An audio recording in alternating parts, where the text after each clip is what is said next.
অবৈধভাবে মালয়েশিয়া পাড়ি দিতে গিয়ে ঝড়ের কবলে পড়ে 280 জন যাত্রী বোঝাই একটি ট্রলার ডুবে গেছে আন্দামান সাগরে।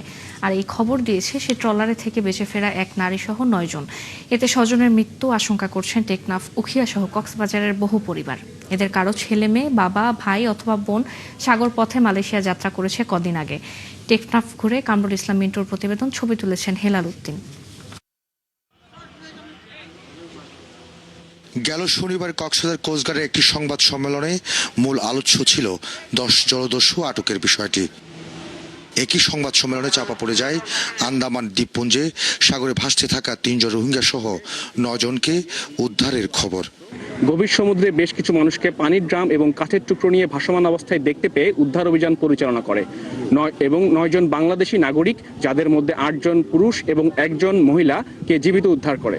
বেঁচে ফেরা এই 9 জনকে টেকনাফ থানায় হস্তান্তর করার সময় একে একে বের হয়ে আসে শত মানুষের অবৈধভাবে মালয়েশিয়া যাত্রার সময় ট্রলার ডুবির কাহিনী। মালয়েশিয়াগামী এই ট্রলার ডুবির খবরে টেকনাফের প্রায় ঘরে ঘরে আহাজারি শুরু হয়েছে। পরিবারগুলো আশঙ্কা করছে তাদের স্বজনরা হয়তো আন্দামান সাগরে ডুবে যাওয়া এই ট্রলারে ছিল। মালয়েশিয়া গিয়ে হয়তো ফাই সুন্দর যারা ফত হরে কে দাগ জাগছ আমার আর আছে নদী বা সদুল্লাহ বাবার নাম মোদি আলম বাপ। এখান থেকে 3 জন গেছে, ওদের সাথে গেছে বলছে। আমাকে একটা দালালের নাম্বার দিছে উনি, আমার জামাই আমাকে একটা দালালের নাম্বার দিছে, ওনার সাথে যোগাযোগ আছে এখনো আমার।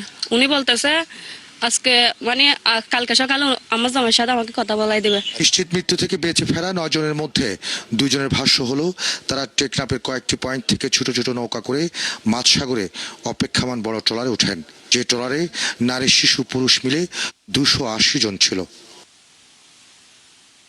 গেল 9 এপ্রিল সকালে ঝোড়ো বাতাস ও সাগর উত্তাল হলে তাদের ট্রলারটি ডুবে যায়। ভাসতে ভাসতে হঠাৎ একটি বাণিজ্যিক জাহাজ এসে 9 জনকে উদ্ধার করে কোস্টগার্ডের কাছে হস্তান্তর করে।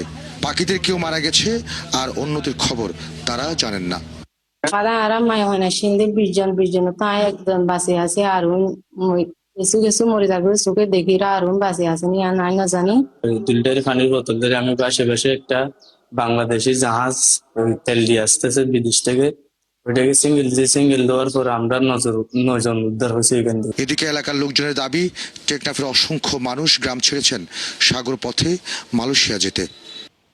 এরপর একটা আছে জনতা লাইব্রেরিতে ছিল, ওনার নাম তারেক ভাই বলি, উনিও চলে গেছে, কোনো খবর পাই নাই এখনো পর্যন্ত।